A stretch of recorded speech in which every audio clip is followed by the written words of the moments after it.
लेकिन नहीं, इतनी जल्दबाजी ठीक नहीं। दिल का सौदा सोच समझकर करना चाहिए। तुमको अभी जब्त करना होगा। रंभा सुंदरी है, मगर झूठे मोती की आब और ताब उसे सच्चा नहीं बना सकती। तुम्हें क्या खब कि उस भोली लड़की के कान प्रेम के शब्द से परिचित नहीं हो चुके हैं? कौन कह सकता है कि उसके सौंदर्य की वाटिका पर किसी फूल चुनने वाले के हाथ नहीं पड़ चुके हैं? अगर कुछ दिनों की दिलबस्तगी के लिए कुछ चाहिए तो तुम आजाद हो, मगर यह नाजुक मामला है, जरा संभल के कदम रखना।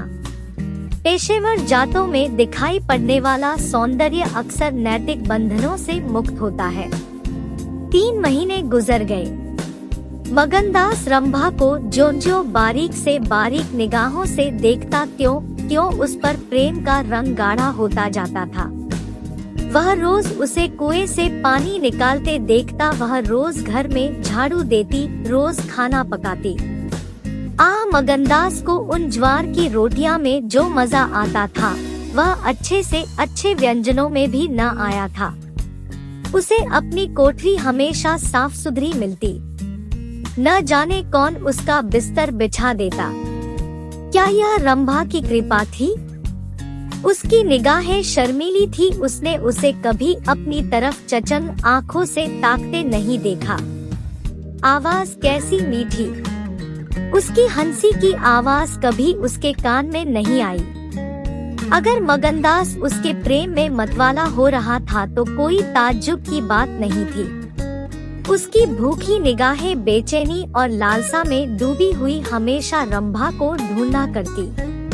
वह जब किसी गांव को जाता तो मीलों तक उसकी जिद्दी और बेताब आंखें मुड़कर झोंपड़े के दरवाजे की तरफ आती। उसकी ख्याति आसपास फैल गई थी, मगर उसके स्वभाव की सरलता और उदार हृदयता से अक्सर लोग अनुचित लाभ उठाते थे। इंसाफ पसंद लोग तो स्वागत सत्कार से काम निकाल लेते और जो लोग ज्यादा समझदार थे वे लगातार तकाजों का इंतजार करते। चूँकि मगनदास इस फन को बिल्कुल नहीं जानता था, बावजूद दिन रात की दौड़ धूप के गरीबी से उसका गला न छूटता। जब वह रंभा को चक्की पीसते हुए देखता तो गेहूं के साथ उसका दिल भी पिस जाता था। वह कुएं से पानी निकालती तो उसका कलेजा निकल आता। जब वह पड़ोस की औरतों के कपड़े सीती तो कपड़ों के साथ मगनदास का दिल छिद जाता। मगर कुछ बस था न काबू। मगनदास की हृदय भेदी दृष्टि को इसमें तो कोई संदेह नहीं था कि उसके प्रेम का आकर्षण बिल्कुल बेअसर नहीं है, वरना रंभा की उन वफा से भरी हुई खातिरदारियों की तुक वह कैसे बिठाता। वफा ही वह जादू है, रूप के गर्व का सिर नीचा कर सकता है। मगर प्रेमिका के दिल में बैठने का मादा उसमें बहुत कम था। कोई दूसरा मनचला प्रेमी अब तक अपने वशीकरण में कामयाब हो चुका होता, लेकिन मगनदास ने दिल आशिक का पाया था और जबान माशूक की। एक रोज शाम के वक्त चंपा किसी काम से बाजार गई हुई थी और मगनदास हमेशा की तरह चारपाई पर पड़ा सपने देख रहा था। रंभा अद्भुत छटा के साथ आकर उसके सामने खड़ी हो गई। उसका भोला चेहरा कमल की तरह खिला हुआ था और आंखों से सहानुभूति का भाव झलक रहा था। मगनदास ने उसकी तरफ पहले आश्चर्य और फिर प्रेम की निगाहों से देखा और दिल पर जोर डालकर बोला, आओ रंभा, तुम्हें देखने को बहुत दिन से आंखें तरस रही थी। रंभा ने भोलेपन से कहा, मैं यहाँ न आती तो तुम मुझसे कभी न बोलते। मगनदास का हौसला बढ़ा, बोला, बिना मर्जी पाए तो कुत्ता भी नहीं आता। रंभा मुस्कुराई, कली खिल गई, मैं तो आप ही चली आई। मगनदास का कलेजा उछल पड़ा। उसने हिम्मत करके रंभा का हाथ पकड़ लिया और भावावेश से कांपती हुई आवाज में बोला, नहीं रंभा, ऐसा नहीं है। यह मेरी महीनों की तपस्या का फल है। मगनदास ने बेताब होकर उसे गले से लगा लिया। जब वह चलने लगी तो अपने प्रेमी की ओर प्रेम भरी दृष्टि से देखकर बोली, अब यह प्रीत हमको निभानी होगी। पौ फटने के वक्त जब सूर्य देवता के आगमन की तैयारियों हो रही थी, मगनदास की आंखें खुली रंभा आटा पीस रही थी। उस शांतिपूर्ण सन्नाटे में चक्की की घुमर घुमर बहुत सुहानी मालूम होती थी और वह उसके सुर से सुर मिलाकर अपने प्यारे ढंग से गा रही थी। झुलनिया मोरी पानी में गिरी, मैं जानो पिया मौको मने है, उल्टी मनावन मोको पड़ी। झुलनिया मोरी पानी में गिरी।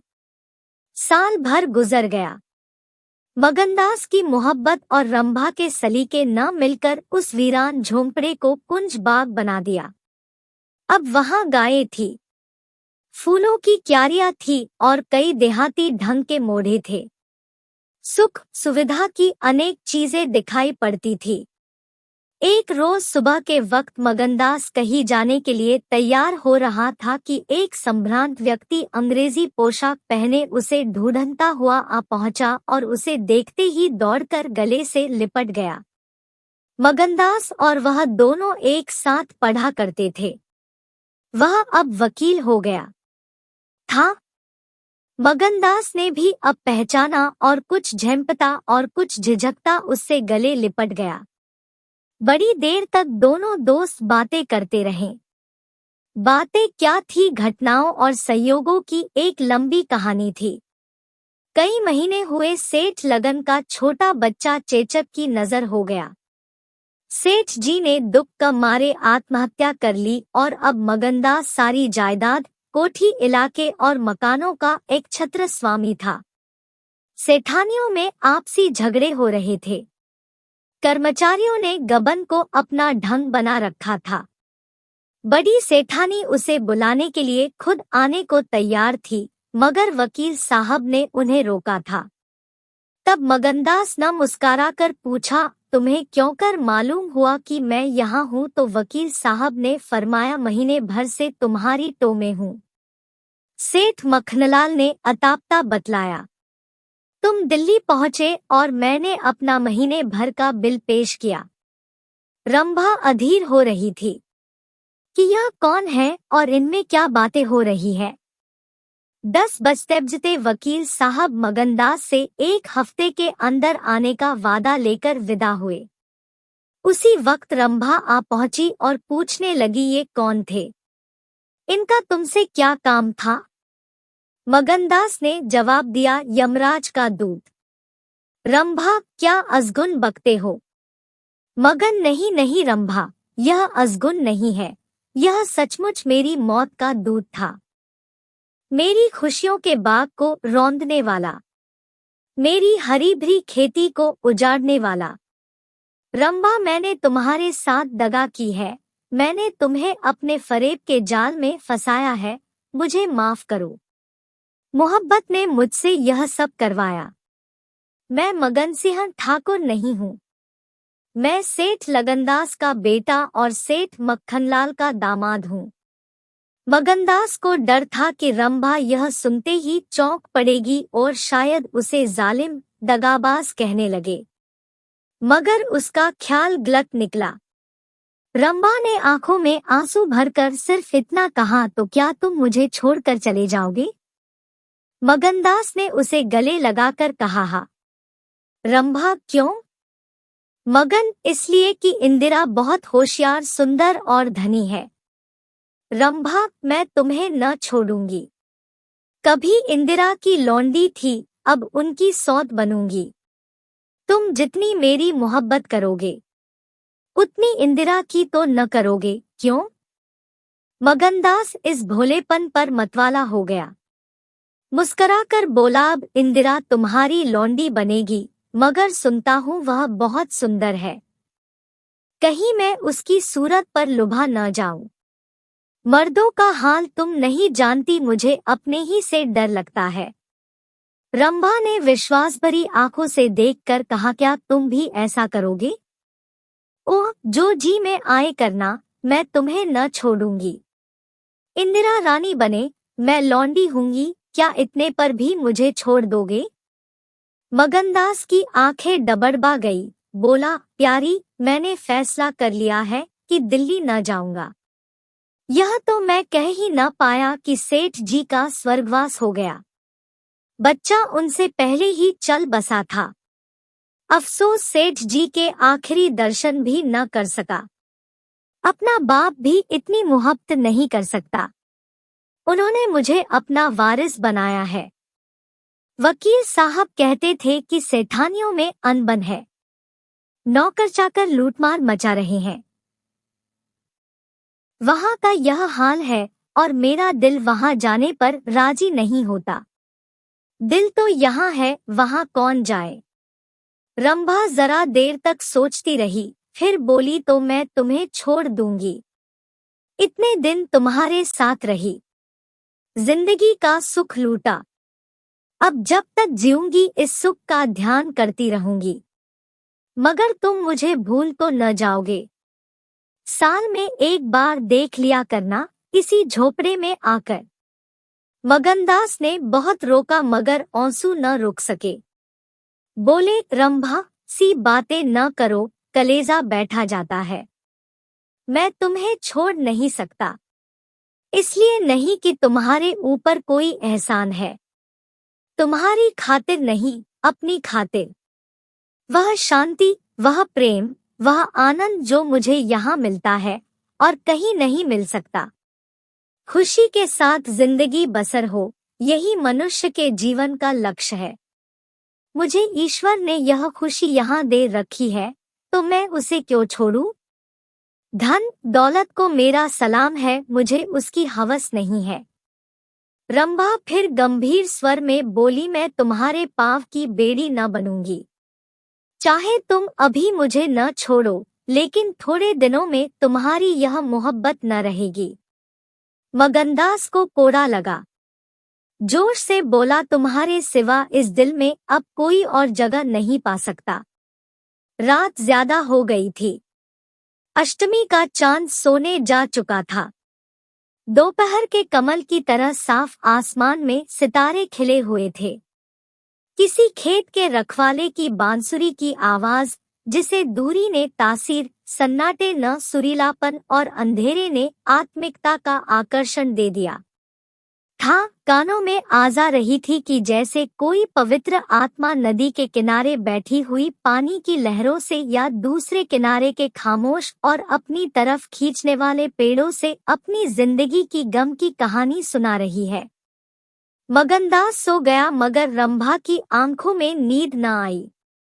सुबह हुई तो मगनदास उठा और रंभा को पुकारने लगा, मगर रंभा रात ही को अपनी चाची के साथ वहां से कहीं चली गई थी। मगनदास को उस मकान के दरोदीवार पर एक मनहूसियत सी छाई हुई मालूम हुई कि जैसे घर की जान निकल गई हो।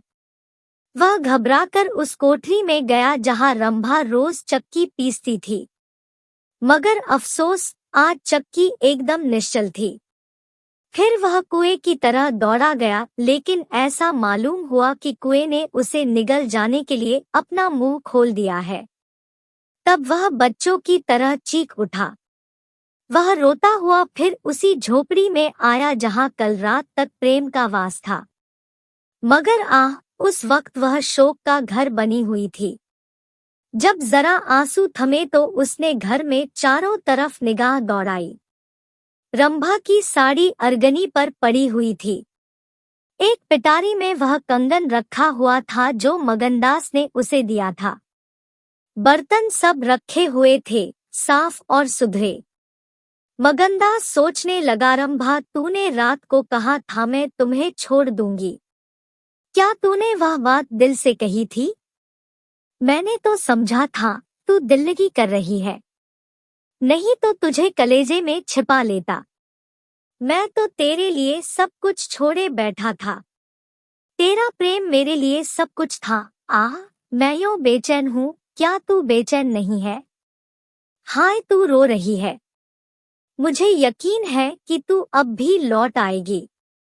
फिर सजीव कल्पनाओं का एक जमघट उसक सामने आया। वे नाजुक अदाएं, वे मतवाली आंखें, वे भोली भाली बातें, वे अपने को भूली हुई सी मेहरबानियां, वह जीवनदायी मुस्कान, वे आशिकों जैसी दिलजोइयां, वह प्रेम का नशा, वह हमेशा खिला रहने वाला चेहरा, वह लचक कर कुएं से पानी लाना, वह इंतजार की सूरत, वह मस्ती से भरी हुई बेचैनी, ये सब तस्वीरें उसकी निगाहों के सामने हमर्तनाक बेताबी के साथ फिरने लगी।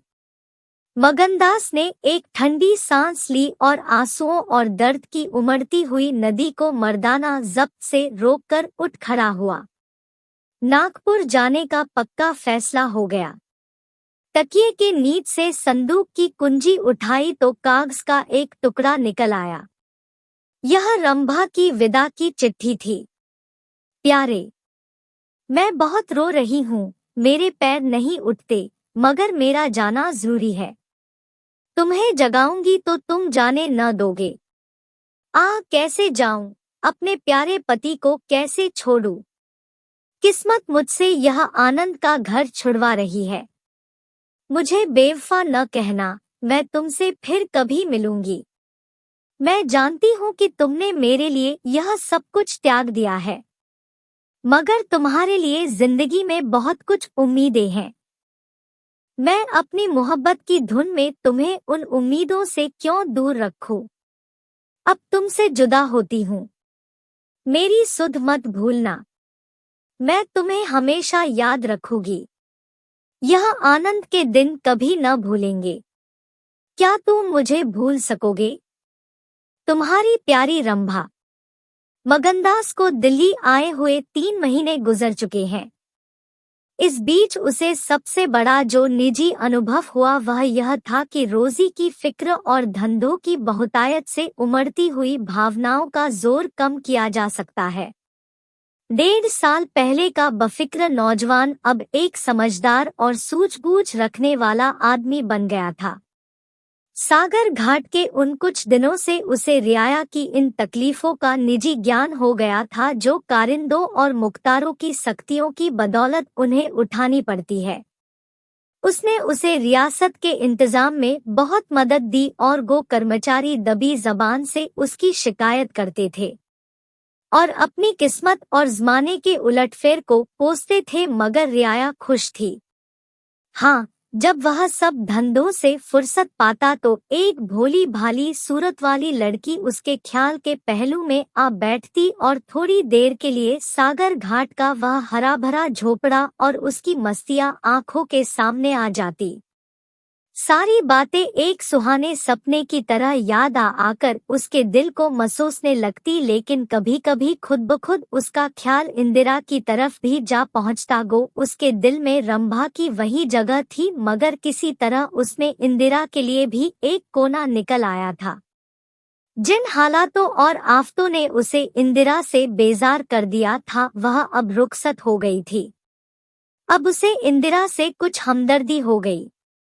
अगर उसके मिजाज में घमंड है, हुकूमत है, तकल्लुफ है, शान है, तो यह उसका कसूर नहीं, यह रईसजादों की आम कमजोरियां हैं, यही उनकी शिक्षा है। वे बिल्कुल बेबस और मजबूर है। इन बदते हुए और संतुलित भावों के साथ जहां वह बेचैनी के साथ रंभा की याद को ताज़ा किया करता था, वहां इंदिरा का स्वागत करने और उसे अपने दिल में जगह देने के लिए तैयार था। वह दिन दूर नहीं था जब उसे उस आजमाइश का सामना करना पड़ेगा। उसके कई आत्मीय अमीराना शान शौकत के साथ इंदिरा को विदा कराने के लिए नागपुर गए हुए थे।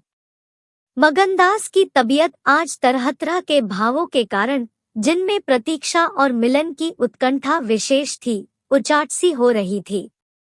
जब कोई नौकर आता तो वह संभल बैठता कि शायद इंदिरा आ पहुंची। आखिर शाम के वक्त जब दिन और रात गले मिले रहे थे, जनानखाने में जोर शोर से गाने की आवाजों ने बहू के पहुंचने की सूचना दी। सुहाग की सुहानी रात थी। 10 बज गए थे। खुले हुए हवादार सहन में चांदनी छिटकी हुई थी, वह चांदनी जिसमें नशा है, आरजू है और खिंचाव है। गमलों में खिले हुए गुलाब और चंपा के फूल चांद की सुनहरी रोशनी में ज्यादा गंभीर और खामोश नजर आते थे। मगनदास इंदिरा से मिलने के लिए चला। उसके दिल से लालसाएं जरूर थी, मगर एक पीड़ा भी थी। दर्शन की उत्कंठा थी मगर प्यास से खोली। मोहब्बत नहीं, प्राणों का खिंचाव था जो उसे खींचे लिए जाता था। उसके दिल में बैठी हुई रंभा शायद बार बार बाहर निकलने की कोशिश कर रही थी, इसीलिए दिल में धड़कन हो रही थी। वह सोने के कमरे के दरवाजे पर पहुंचा। रेशमी पर्दा पड़ा हुआ था। उसने पर्दा उठा दिया। अंदर एक औरत सफेद साड़ी पहने खड़ी थी। हाथ में चंद खूबसूरत चूड़ियों के सिवा उसके बदन पर एक जेवर भी न था। जो ही पर्दा उठा और मगनदास ने अंदर कदम रखा, वह मुस्कुराती हुई उसकी तरफ बढ़ी। मगनदास ने उसे देखा और चकित होकर बोला, रंभा, और दोनों प्रेमावेश से लिपट गए। दिल में बैठी हुई रंभा बाहर निकल आई थी। साल भर गुजरने के बाद एक दिन इंदिरा ने अपने पति से कहा, क्या रंभा को बिल्कुल भूल गए? कैसे बेवफा हो? कुछ याद है उसने चलते वक्त तुमसे क्या विनती की थी? मगनदास ने कहा, खूब याद है। वह आवाज भी कानों में गूंज रही है। मैं रंभा को भोली भाली लड़की समझता था। यह नहीं जानता था कि यह त्रियाचरित्र का जादू है। मैं अपनी रंभा को अब भी इंदिरा से ज्यादा प्यार करता हूँ। तुम्हें डाह तो नहीं होती? इंदिरा ने हंसकर जवाब दिया, डाह क्यों हो? तुम्हारी रंभा है तो क्या मेरा मगन सिंह नहीं है? मैं अब भी उस पर मरती हूँ। दूसरे दिन दोनों दिल्ली से एक राष्ट्रीय समारोह में शरीक होने का बहाना करके रवाना हो गए और सागर घाट जा पहुंचे। वह झोपड़ा, वह मोहब्बत का मंदिर, वह प्रेम भवन फूलों और हरियाली से लहरा रहा था। चंपा मालिन उन्हें वहां मिली। गांव के जमींदार उनसे मिलने के लिए आए। कई दिन तक फिर मगन सिंह को घोड़े निकालने पड़े। रंभा कुएं से पानी लाती, खाना पकाती, फिर चक्की पीसती और गाती। गांव की औरतें फिर उससे अपने कुर्ते और बच्चों की लेसदार टोपियां सिलवाती है। हाँ, इतना जरूर कहती हैं कि उसका रंग कैसा निखर आया है, हाथ पांव कैसे मुलायम पड़ गए हैं। किसी बड़े घर की रानी मालूम होती है, मगर स्वभाव वही है, वही मीठी बोली है, वही मुरोवत, वही हंसमुख चेहरा। इस तरह एक हफ्ता इस सरल और पवित्र जीवन का आनंद उठाने के बाद दोनों दिल्ली वापस आए और अब 10 साल गुजरने पर भी साल में एक बार उस झोपड़े के नसीब जागते हैं। वह मोहब्बत की दीवार अभी तक उन दोनों प्रेमियों को अपनी छाया में आराम देने के लिए खड़ी है। आशा है कि आपको ये कहानी पसंद आई होगी और आपने इस कहानी से क्या शिक्षा पाई है कमेंट में जरूर लिखिए। अगर कहानी अच्छी लगी हो तो वीडियो को लाइक और शेयर करें और ऐसी ही मोटिवेशनल और इंस्पिरेशनल कहानियां पढ़ने के लिए हमारे चैनल को सब्सक्राइब करें और बेल आइकन दबाना न भूलें ताकि हर आने वाली वीडियो की नोटिफिकेशन सबसे पहले आप तक पहुंचे। धन्यवाद।